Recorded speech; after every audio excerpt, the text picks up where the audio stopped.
शपथ ग्रहण के बाद अब मोदी 3.0 की टीम ने कमान संभाल ली है। आज अमित शाह ने गृह मंत्रालय और एस जयशंकर ने विदेश मंत्रालय का कार्यभार संभाला। इसके अलावा अश्विनी वैष्णव ने रेल मंत्रालय, पीयूष गोयल ने वाणिज्य और उद्योग मंत्रालय का कार्यभार संभाला।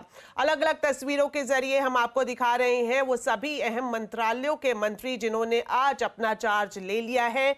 वहीं जेपी नड्डा ने स्वास्थ्य मंत्रालय, ज्योतिरादित्य सिंधिया ने टेलीकॉम मंत्रालय का कार्यभार संभाल लिया है।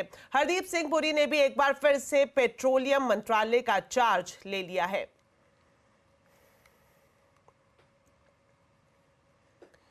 विदेश मंत्री एस जयशंकर मंत्रालय का चार्ज लेते ही एक्शन मोड में आ गए हैं। उन्होंने सीमा विवाद को लेकर चीन और पाकिस्तान पर सख्त तेवर दिखाए हैं।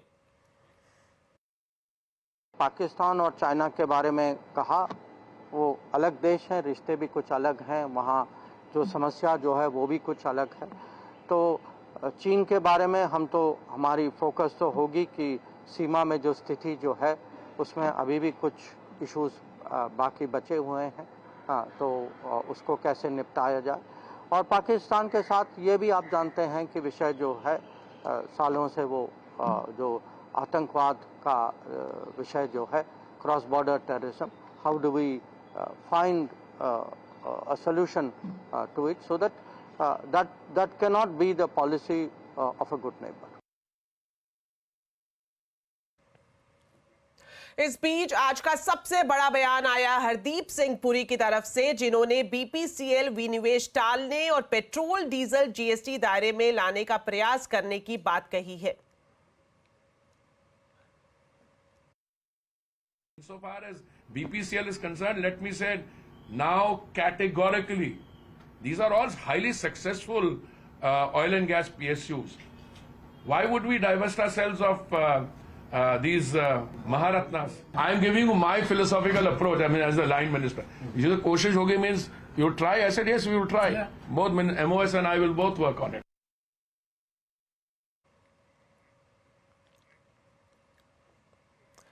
टीडीपी नेता और सिविल एविएशन मंत्री राम मोहन नायडू ने भी आज अपना पदभार संभाल लिया है। राम मोहन नायडू ने कहा कि रीजनल एयरपोर्ट का इंफ्रास्ट्रक्चर प्राथमिकता होगी। हमारे संवाददाता रोहन सिंह ने एक्सक्लूसिव बातचीत की है सिविल एविएशन मंत्री राम मोहन नायडू से। देखिए।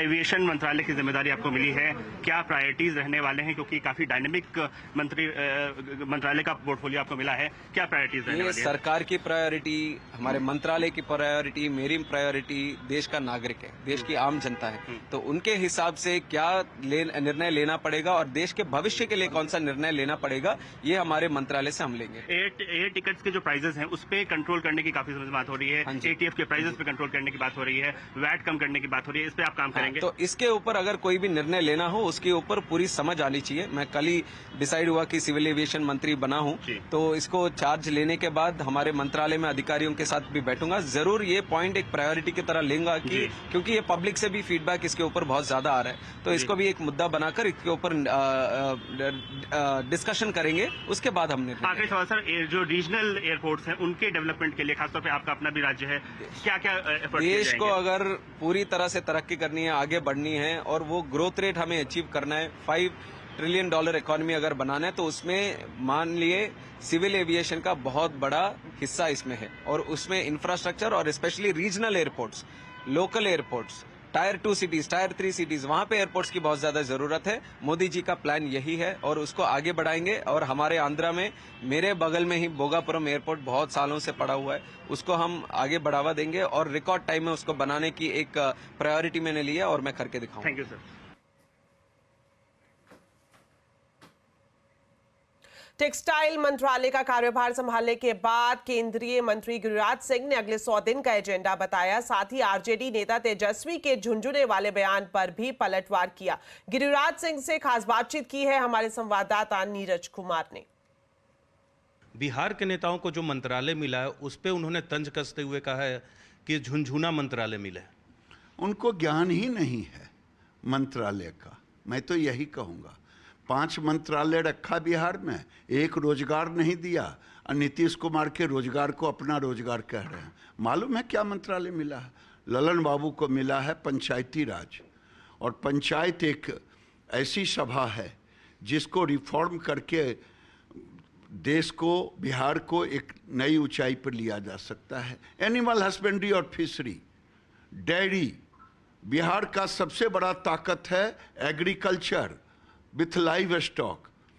रामनाथ जी को मिला है, ठाकुर जी को, एग्रीकल्चर। तो agriculture, livestock, Panchayati Raj, सारे मंत्रालय को देखेंगे तो उनके समझ से बाहर है। ईंट से ईंट बजा देंगे कह रहे, पता नहीं ये थ्रेटनिंग किसको दे रहे हैं। यानी कानून काम ना करे, वो भ्रष्टाचार करे, उस पर कार्रवाई ना हो, ये वही कह रहे हैं ना। चोरी और सीना जोड़ी।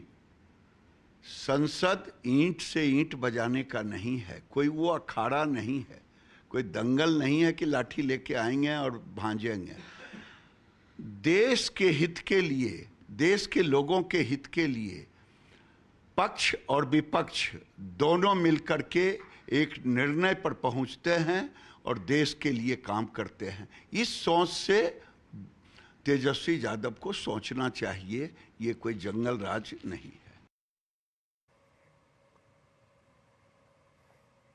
तो मोदी 3.0 की टीम तैयार है और अब इंतजार है रिफॉर्म्स का।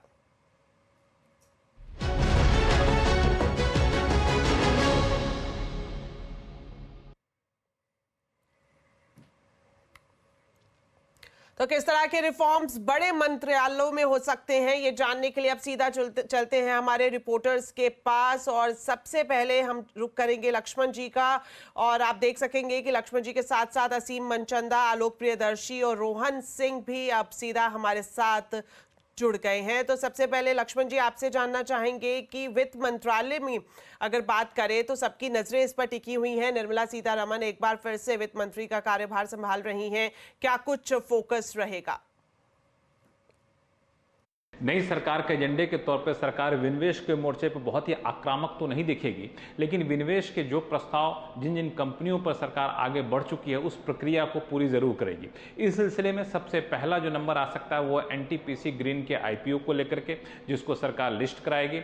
जो एनटीपीसी की सब्सिडरी है उसका आईपीओ लाएगी। दूसरे नंबर पर आएगा आईडीबीआई बैंक, उसके लिए शुरुआती एक्सप्रेशन ऑफ इंटरेस्ट कई लोगों ने दिखाया है।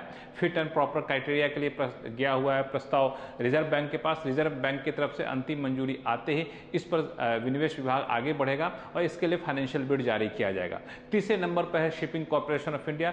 शिपिंग कॉर्पोरेशन ऑफ इंडिया के एसेट कंपनी की लिस्टिंग हो चुकी है। अब शिपिंग कॉर्पोरेशन ऑफ इंडिया के लिए फाइनेंशियल बिड बुलाने की बारी है। इसके भी प्रस्ताव पर आगे काम होता हुआ आपको दिख सकता है। बीईएमएल थोड़ा सा निचले लेवल पर रहेगा। बीईएमएल में तत्काल बहुत तेजी से काम होता हुआ नहीं दिखेगा, लेकिन सरकार के विनिवेश के एजेंडे पर बीईएमएल भी होगा और एसेट मोनेटाइजेशन भी, यानी सरकार की संपत्तियों को बेहतर तरीके से मोनेटाइज किया जाए, इसमें भी तेजी आता हुआ आपको दिख सकेगा। यानी पिछले कुछ महीने से विनिवेश की रफ्तार जो बिल्कुल ठप पड़ गई थी वो आगे बढ़ती हुई आपको दिखेगी।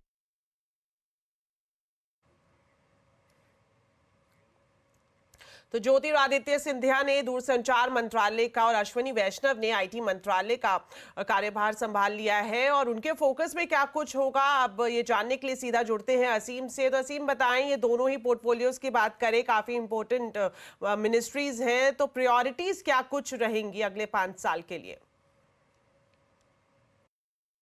नए टेलीकॉम मंत्री ज्योतिरादित्य सिंधिया ने अपना कार्यभार आज संभाल लिया है। सबसे पहले तो 25 जून को स्पेक्ट्रम की नीलामी होने वाली है। इस स्पेक्ट्रम नीलामी को सुचारू रूप से कंडक्ट करना एक बड़ी जिम्मेदारी होगी उनके पास। उसके अलावा क्वालिटी ऑफ सर्विसेज को सुधारना, अनचाही कॉल्स को रोकना, सबसे बड़ा काम यहाँ पर उनके हमें दिखाई देगा। सरकार ये चाहती है कि अनचाही कॉल्स को रोकने के लिए सीन ऐप को लागू किया जाए, यानी कि जो व्यक्ति कॉल कर रहा है उसका नंबर के साथ साथ उसका नाम भी दिखाई दिया जाना चाहिए। तो 100 दिन के अंदर उसको भी लागू किया जा सकता है। टेलीकॉम सेक्टर के अंदर साइबर फ्रॉड्स बड़े बढ़ गए हैं, तो साइबर फ्रॉड रोकने के लिए एक नेशनल साइबर सिक्योरिटी एजेंसी बनाई जाएगी, उसको लागू करना है। टेलीकॉम बिल ऑलरेडी पास हो चुका है पार्लियामेंट से, अब और उसके लिए जो रूल्स हैं उसको बनाने का काम शुरू किया जाएगा। इसके साथ अगर मैं आईटी मंत्रालय की बात करूं तो आईटी मंत्री अश्विनी वैष्णव ने अपना कार्यभार दोबारा से संभाला है। उनके सामने सबसे बड़ी जिम्मेदारी होगी जो पॉलिसी मेजर ऑलरेडी लिए जा चुके हैं उनको कंटिन्यू रखना, खासतौर पर जो पीएलआई स्कीम्स उन्होंने शुरू की है और जो सेमीकंडक्टर पॉलिसी उन्होंने बनाई है, सेमीकंडक्टर के लिए बनाने का प्लांट का काम कार्य काफी तेजी से शुरू हो चुका, तो उसको भी काफी तेजी से इम्प्लीमेंट करना उनकी बड़ी जिम्मेदारी होगी।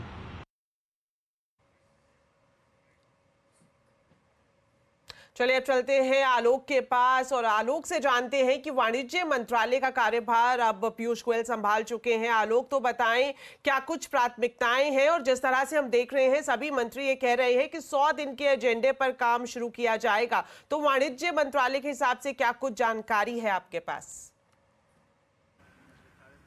बिल्कुल, देखिए जो वाणिज्य मंत्रालय का फोकस है एक्सपोर्ट को लेकर है। पिछले दिनों जो रेड सी क्राइसिस और ग्लोबल अनसर्टेनिटी की वजह से जो एक्सपोर्ट गिरा है, उस एक्सपोर्ट को किस तरह से बढ़ाया जाएगा ये बड़ी चुनौती है, क्योंकि पिछले साल देखें तो एक्सपोर्ट $776 बिलियन का था। उस टारगेट को मीट करना इस साल के लिए काफी मुश्किल हो रहा है, क्योंकि सरकार ने 2030 तक $2 ट्रिलियन का टारगेट रखा है एक्सपोर्ट का। तो एक बड़ी चुनौती है एक्सपोर्ट किस तरह से बहाल किया जाए। इसके लिए सरकार कई सारे मोर्चे पे काम कर सकती है। हमें जो जानकारी मिल रही है कि जो ई कॉमर्स पर सरकार खास फोकस करेगी, ई कॉमर्स पॉलिसी को सरकार जल्द ला सकती है, जिसके जरिए जो तमाम ई कॉमर्स सेक्टर को रेगुलेट किया जाएगा और उसके अलावा साथ साथ उसमें एक अच्छा इन्वायरमेंट बनाया जाएगा ताकि जो उसके जरिए एक्सपोर्ट बढ़ाया जा सके। इसके अलावा e commerce consumer protection rule है, ग्राहकों के लिए जो ऑनलाइन शॉपिंग करने वाले लोग हैं उनके लिए एक सेफ इन्वायरमेंट देने की कोशिश की जाएगी इसके जरिए। इसके अलावा सरकार ने अपने मैनिफेस्टो में ऐलान कर रखा है नेशनल रिटेल ट्रेड पॉलिसी।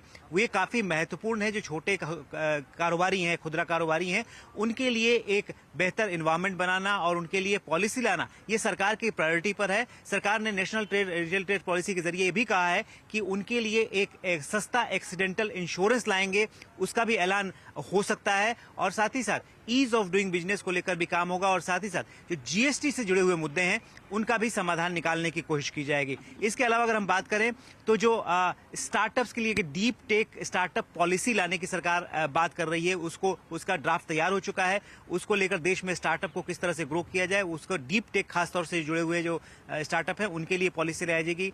और दो जो बड़े मुद्दे जो चुनाव की वजह से रुक गए थे, इसमें सबसे पहले जो इंडो यूके डील थी, जिसके जरिए बहुत सारे यूके से आने वाली चीजें सस्ती, जैसे कि वाइन और वहां से फ्रूट्स वगैरह, ड्राई फ्रूट्स वगैरह जो चीजें आती हैं, वो यहाँ पर जो सस्ते होने थे उसको लेकर यूके की तरफ से कदम बढ़ाया जा सकता है। चुनाव की वजह से मामला ठप पड़ गया था। सरकार ने भी इंडिकेट किया है कि अब इंडो यूके डील है उसको रखा जाएगा। और आखिरी में बिल्कुल, तो आलोक आप जिस तरह की प्राथमिकताएं बता रहे हैं तो हम उम्मीद करेंगे कि जल्द ही मंत्रालय की तरफ से इस पर कामकाज भी शुरू हो जाएगा। अब चलते हैं रोहन के पास और जानते हैं कि भारी उद्योग मंत्रालय की प्राथमिकताएं क्या कुछ हैं। रोहन बताएं, शाम को कार्यभार संभालेंगे एचडी कुमारस्वामी, लेकिन प्राथमिकताएं क्या रहेंगी इस मंत्रालय की? जी, एचडी कुमारस्वामी आज शाम 5 बजे भारी उद्योग मंत्रालय का कार्यभार संभालेंगे। उनके हिस्से में स्टील मंत्रालय भी आया। और अगर भारी उद्योग मंत्रालय की बात करें तो दो बहुत बड़ी चीज़ें होने वाली है पहले कुछ दिनों में, जिनके ऊपर फैसला होने वाला है। सबसे बड़ी जो चीज़ होने वाली है वो है FAME 3 पॉलिसी, जिसका कि कैबिनेट नोट तैयार है। 2 साल के लिए पॉलिसी बनाई गई है। 10,000 करोड़ का कुल बजट होगा। इसमें अब तक का जो ड्राफ्ट है उसमें इलेक्ट्रिक कारों को सब्सिडी से बाहर रखा गया है, लेकिन इलेक्ट्रिक 2 व्हीलर्स को सब्सिडी मिलेगी। अधिकतर शर्तें वही होंगी जो मौजूदा इलेक्ट्रिक मोबिलिटी प्रमोशन स्कीम की होती है। इसके अलावा पहली बार इलेक्ट्रिक ट्रक्स को भी सब्सिडी के दायरे में लाया जाएगा। बसेस के लिए 9 महानगरों में बसेस के लिए सब्सिडी देने पर विचार होगा। ये सारी चीज़ें कैबिनेट नोट में तैयार है। और दूसरी जो महत्वपूर्ण चीज़ होने वाली है वो है payment security mechanism. Electric buses के लिए, जो कि ई बसेस जो कंपनियां हैं उनकी काफ़ी समय से मांग थी कि जो स्टेट ट्रांसपोर्ट यूनिट्स हैं उनकी हालत ख़राब है, पेमेंट का सुनिश्चित करने के लिए एक व्यवस्था होनी चाहिए। तो उसके लिए बहुत जल्दी एक पेमेंट सिक्योरिटी मैकेनिज्म का ड्राफ्ट भी आने वाला है। तो ये दो चीज़ें जो है भारी उद्योग मंत्रालय के एजेंडा में है, जो अगले कुछ दिनों में जिस पर फैसला होगा।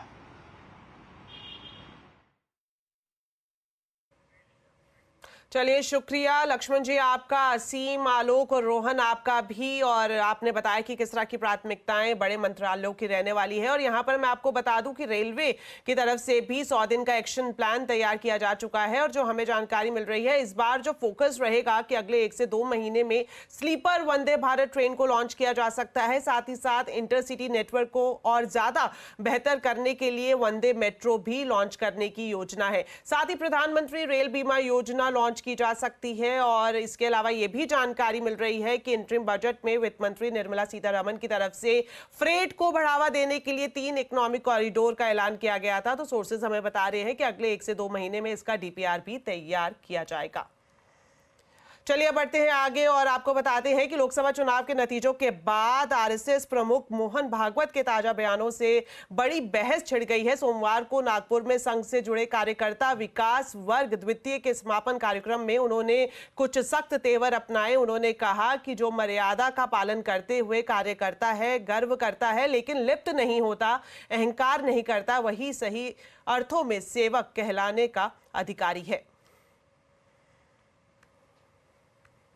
जो सेवा करता है, जो वास्तविक सेवक है, जिसको वास्तविक सेवक कहा जा सकता है, उसको कोई मर्यादा रहती है, वो मर्यादा से चलता है। काम करते सब लोग हैं, लेकिन कार्य करते समय मर्यादा का पालन करते हुए उसको करना। उस मर्यादा का पालन करके जो चलता है वो कर्म करता है, लेकिन कर्मों में लिप्त नहीं होता, उसमें अहंकार नहीं आता कि मैंने किया, और वही सेवक कहलाने का अधिकारी रहता है।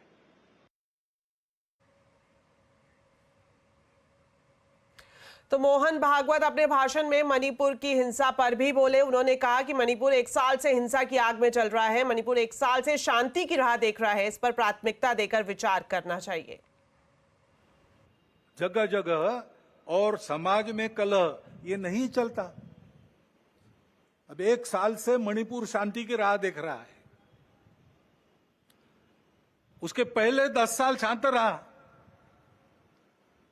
पुराना गन कल्चर समाप्त हो गया ऐसा लगा, और अचानक जो कलह वहां पर उपज गया या उपजाया गया, उसकी आग में अभी तक जल रहा है, त्राही त्राही कर रहा है। कौन उस पर ध्यान देगा?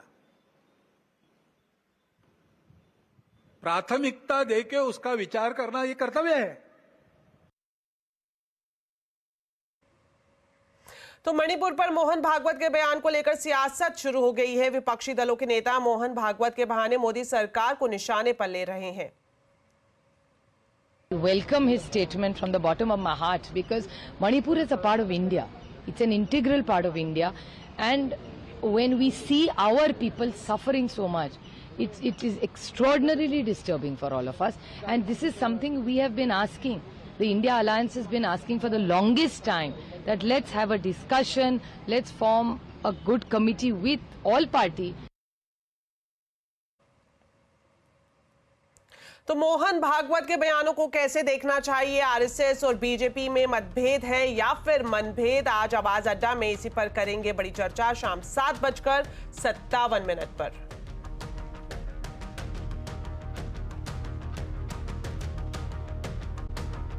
इससे पहले पिछले साल जो है ओपन एडमिशन, जो ओपन या डिस्टेंस लर्निंग है, उसमें इसकी इजाजत दी गई थी और बहुत अच्छा रिस्पांस आया था, जिसके बाद से अब सारे जो रेगुलर कोर्सेज हैं वहां पे भी इसकी इजाजत दी जाएगी और अगले सत्र से जो यूनिवर्सिटी चाहें वो साल में 2 बार एडमिशन ले सकती हैं। शुक्रिया रोहन इस पूरी जानकारी के लिए। तो चलिए अब बात करते हैं बाजार की। आज फिर निफ्टी एक्सपायरी के दिन बाजार में उतार चढ़ाव रहा। सेंसेक्स निफ्टी ऊपरी स्तर से फिसलकर बंद हुए। सेंसेक्स 33 अंक गिरा, वहीं निफ्टी 6 अंक चढ़कर बंद हुआ। आज सबसे ज्यादा खरीदारी सीपीएसई तेल गैस शेयरों में रही, वहीं फार्मा, एफएमसीजी, बैंकिंग शेयरों में दबाव देखने को मिला।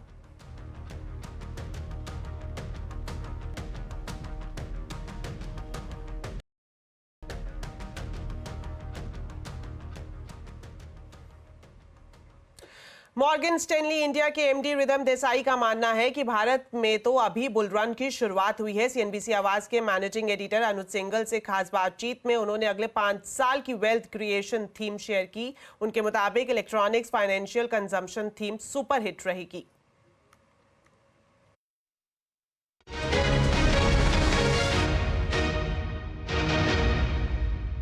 कंजम्पशन में समझना चाहिए कि ये हमारी आय की पिरामिड है, इनकम पिरामिड। हाँ, अब ऊपर टॉप इनकम वाले वहाँ पे बैठे कुछ 50 लाख फैमिलीज, ओके, परिवार 50 लाख है। वहाँ पे अगले 10 साल में 2 करोड़ परिवार जुड़ रहे हैं। सो 50 लाख से 2.5 करोड़ हो रहे हैं, 5 गुना। ओके, तो आप लग्जरी कंजम्पशन में देख लो, 5 स्टार होटल्स हो, एयर ट्रैवल हो, सोने की खरीदी हो, या कोई भी लग्जरी प्रोडक्ट, लुई विटॉन के पर्सेस हो, आईफोन्स हो, वहाँ पे बड़ी तेज़ी आ रही है। तो वहाँ पे जो जुड़े हुए सेक्टर्स हैं उनको काफ़ी फ़ायदा होगा, क्योंकि 5 गुना हो रहा है 10 साल में, तो आप ग्रोथ लगा लो। नीचे यहाँ पे कुछ मेरे कैलकुलेशन के हिसाब से 10 करोड़ परिवार मध्य वर्ग में जा रहे हैं। अब इन लोग के लिए ना आज रोटी कपड़ा मकान के लिए पैसा है और कुछ नहीं खरीदते ये लोग, बस उनकी सब सस्टेनेंस स्पेंडिंग है। अब आप समझो, जैसे ही आपके पास इंक्रीमेंटल आय आई, जैसे ही आपकी आय बढ़ने लगी, तो आप घर को पेंट करोगे, आप मोबाइल फ़ोन खरीदोगे, आप इंटरनेट खरीदोगे, आप एक ट्रैक्टर लोगे, आप 2 व्हीलर ले लोगे, तो आप ये जो बेसिक कंजम्पशन गुड्स हैं वहाँ पे बहुत तेज़ी है। जैसे मुझे तो 2 व्हीलर में बहुत तेज़ी लग रही है, स्मॉल कार्स में तेज़ी रहे, भाग चुके हैं सारे के सारे स्टॉक, 4-4, 5-5 गुना हो गए टीवीएस, हीरो मोटर स्टॉक। अनुज, पिछले 10 साल में टोटल 2 व्हीलर डिमांड 2% से बढ़ा है एनुअली। जीडीपी ने 6% का एवरेज मारा है। आप कह रहे हैं 2% का 10% भी हो सकता है। नहीं, कितना रिप्लेसमेंट डिमांड अभी होने वाला है, ये तो शुरू हुआ है अभी। तो आप इसको शेयर, जैसे मैंने कहा था कि मार्केट बेवकूफ़ नहीं है, मार्केट को दिख रहा है कि ग्रोथ आ रहा है, तो ये मुझे लग रहा है इसमें बहुत अभी बाकी है। तो कंजम्पशन में ना दोनों जगह पे तेजी है।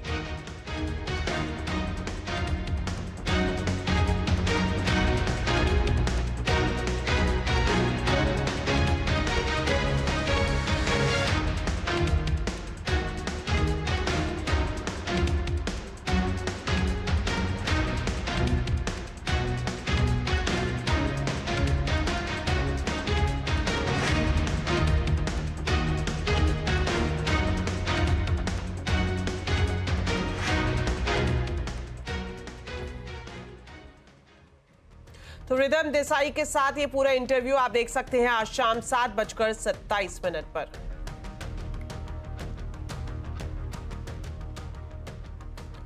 नीट के छात्रों को सुप्रीम कोर्ट से झटका लगा है। सुप्रीम कोर्ट ने काउंसलिंग की प्रक्रिया को रोकने से साफ इनकार कर दिया है। सुप्रीम कोर्ट ने नेशनल टेस्टिंग एजेंसी को नोटिस जारी करके छात्रों के सभी मुद्दों पर सफाई मांगी है। पूरा मामला क्या कुछ है बता रहे हैं हमारे संवाददाता असीम मनचंदा।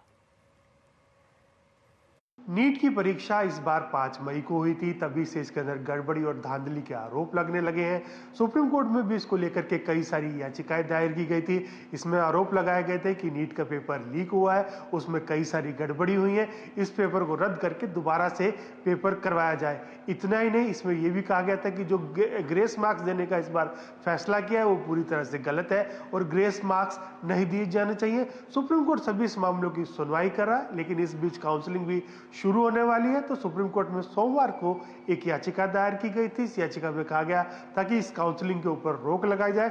सुप्रीम कोर्ट ने आज इस पूरे मामले की सुनवाई की। सुप्रीम कोर्ट ने काउंसलिंग के ऊपर रोक लगाने से इनकार कर दिया। सुप्रीम कोर्ट ने नेशनल टेस्टिंग एजेंसी को नोटिस जारी किया है। सुप्रीम कोर्ट ने अब इस पूरे मामले के सारे जितने भी मामले थे उन सबको इकट्ठा कर दिया है, क्लब कर दिया है और अब इस मामले की सुनवाई जुलाई के अंदर होगी।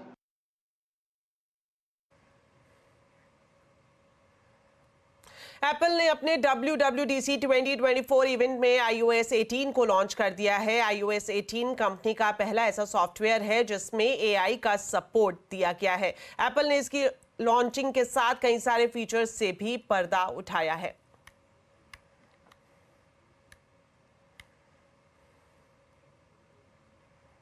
तो चलिए बुलेटिन में फिलहाल इतना ही, लेकिन जाते जाते बताते हैं आपको आज के कंज्यूमर अड्डा के टॉपिक के बारे में। एप्पल इंटेलिजेंस से कितना बदलेगा आपका आईफोन का एक्सपीरियंस और क्या है प्राइवेसी की चिंता जिस पर मस्क उठा रहे हैं सवाल, जानने के लिए जरूर देखिए आज का कंज्यूमर अड्डा शाम 5:57 पर।